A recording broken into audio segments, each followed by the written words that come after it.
Okay, here we are with the next video in the Pureform courses. This video can be used for both the intro course and the benchmark course. So we're having a little look at the Valley meeting from the 15th of November 2019.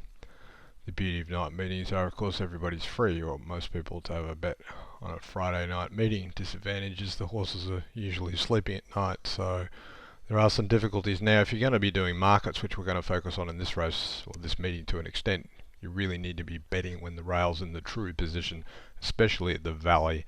Otherwise it plays into those speed mappers and on the night punters. So let's go through this very quickly.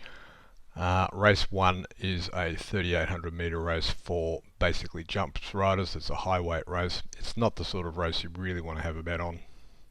In fact, you wouldn't have a bet on it, but just for completion, we'll go through and do the overs and so on. So looking at the market, again, you can sort by the top row of these sheets. We've got an over at the top, pretty mama. So basically, we need to have $26 on it, so we'll just put it in anyway. I wouldn't be betting on this, but we'll take it anyway. See what happens. $26 outlay. We move on to race 2, 1500 metre class 1. So looking at the market, and again, the idea here is you go through and you have a look at the form on each runner. Now, I've already done that. Now, this is where it becomes an art and a science. You might decide Token Warrior's a chance in the race. I didn't consider it to be a chance at all. Same thing with the next few horses. The only horses I thought were a chance was Hamslet and Talenti, neither of which are in the market. So you've got to make a decision then whether you're going to be betting to take the market of horses, whether you're going to take the horses you think are a chance and so on. That's up to you. We'll just bet the market in this case, but since we don't like them, we're only going to save on them. So we'll take 6, 7 and 9 and we'll have, say, 10 on the 6 and 5 on the other 2, say. So let's outlay $20 on the race, 6, 7 and 9, and we'll have $20 on it. See how it goes. Alright, the meeting's already run, okay, so the results are already through here. This again, the beauty of the system. You can simply turn the results off before you've looked at the races. You can go through and do all your analysis, come up with all your bets, and then you can look at the results later to find out whether you would have won or lost. Simulation. Let's move on to race 3 now. Again, the system really works best on races from about 1,000 up to, say, 16 or 1,800, so this is 2,040. It's probably too far as well. But looking at the market here, we have one over at the top, Luca Bell. I haven't worked this race out, so the same thing. For completeness, we'll just simply take it 27%. We're basically on Luca Bell. So that's number 2 in race 3 for $27. So far, we have no idea what we're doing in terms of the results. Race 4, this is a race that fits within our scope. Again, we should really be looking at races where we've got 100 starts or more, because otherwise you've got horses here with one run. Hell of a bell. Alright, is that going to run better or worse at its next start and so on? Too bad, we're just going to run this through. We've gone through, looked at the results here, or at least the form. Don't really like Dane Clipper much, like Cosmic Rhapsody, and so let's just look at the overs. We end up having 1, 8 and 7 are overs and $34 outlay. So 1, 8 and 7, $34. And we don't like the 10, but as it is, the 10 was an under anyway. So again, the top rated selection you have to consider very closely as to whether or not you should save on it. There's a million options you can take. For what we're doing now, we're just going to run through. We're going to take the overs. We're also ignoring, in terms of form, any horse that's first up. So if it's got that little X there, it means it's first up. We're just not taking first up horses. And any of these horses that have only had one start or they've one run back from a spell, we're really not prepared to take that sort of horse just as a single bet, because horses first up and second up, well, you really don't know what they're going to do. But if you're going to take a multiple bet, well, that's a different story. So moving on to race 5. Again, this is a short race, so in short races, quite often the start makes a big difference. So Haven't done the form on this race. In it we have one very short priced horse, this 3 Beans. And then the second top pick is way out at $22. So this is a very unusual sort of market. So it's up to you what you might do with this. The other thing with these races, generally, you don't want to be betting on races where you have this huge percentage, 56%. So you've got to outlay 56% to collect 100. Now, admittedly, this is an over. Okay, so it's up to you what you do with this race. I would tend to downgrade this bet. I would probably only have, say, $30 on it. But anyway, we'll just put it in number 10 for $56. 10 for 56. Let's move on to race 6. Race 6, same thing.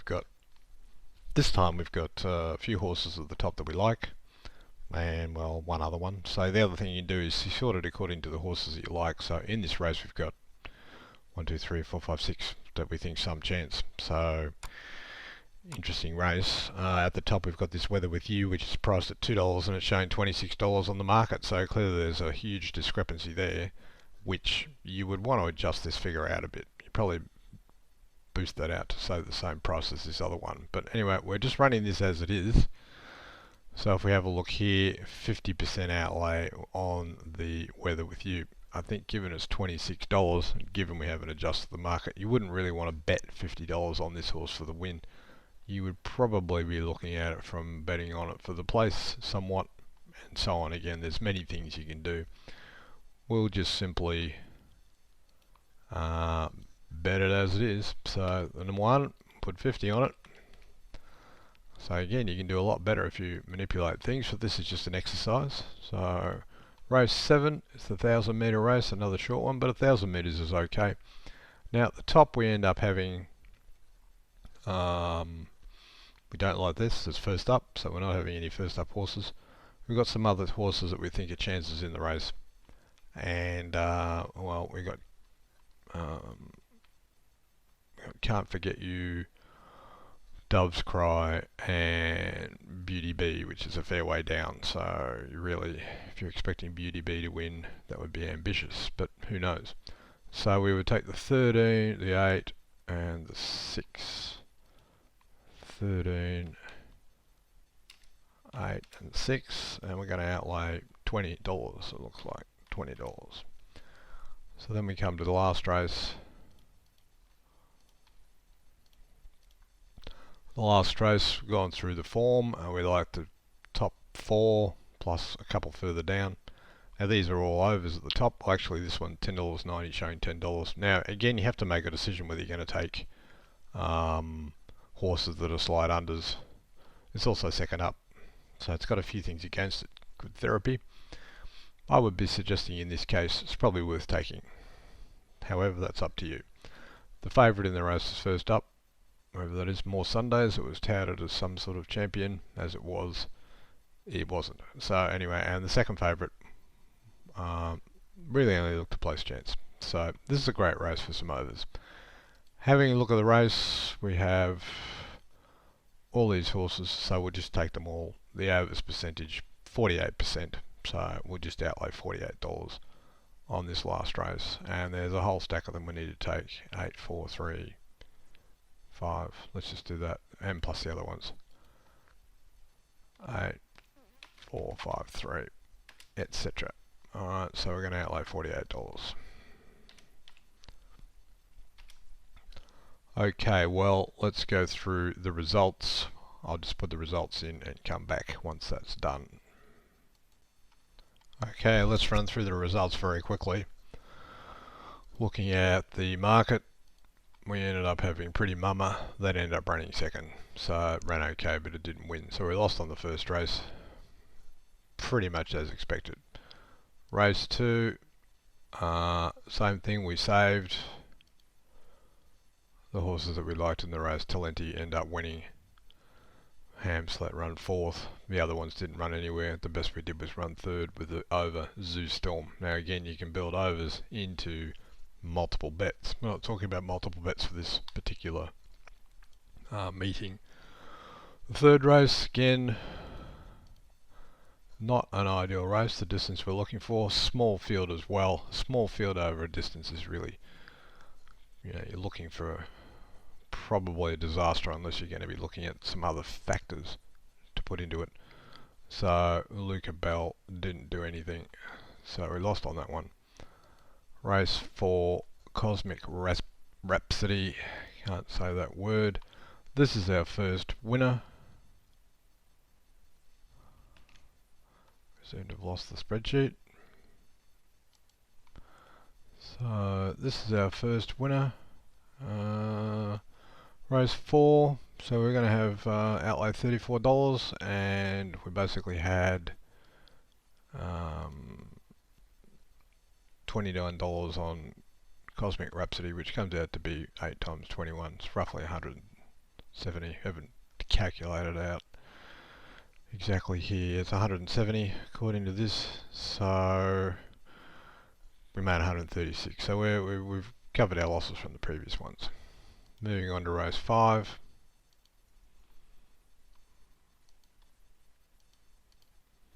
We had 3 beans. 3 beans could only run third, so our massive bet on the dream team, Michael Wayne and John Hawkes, went down the drain. So again, same thing. I don't think you would have wanted to bet that much on that race. However, that's a loser. Race 6. Our really huge over, as it was, having failed.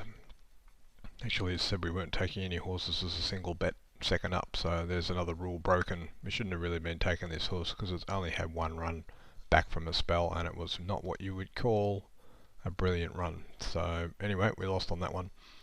Again, you can see the losing bets, pretty much we could probably eliminate most of those. Obviously not all of them. Race 7. Here we managed to snare Can't Forget You. So race 7, we're going to have 13, 8 and 6. 13 end up winning. So we ended up having not a lot on 13. In fact, we only more or less collected our $100. Now again, you would do this on Betfair, so you would probably be making a bit more on these races. Coming up to the last race, which of course is the piece de resistance, Gilaro ended up winning, priced at $10 and paid $34 on the tote, and the first 4 horses end up running. The first 4 that paid $11,000 and in fact paid $68,000 on TAB. So that was of course on a $24,000 pool, so you weren't going to be collecting $68,000 no matter what you did, but you could have had a few percentage points on it. So that resulted in a fairly handsome return, $270 for the result for the day. So if we added up, basically all the profit more or less came in the last race.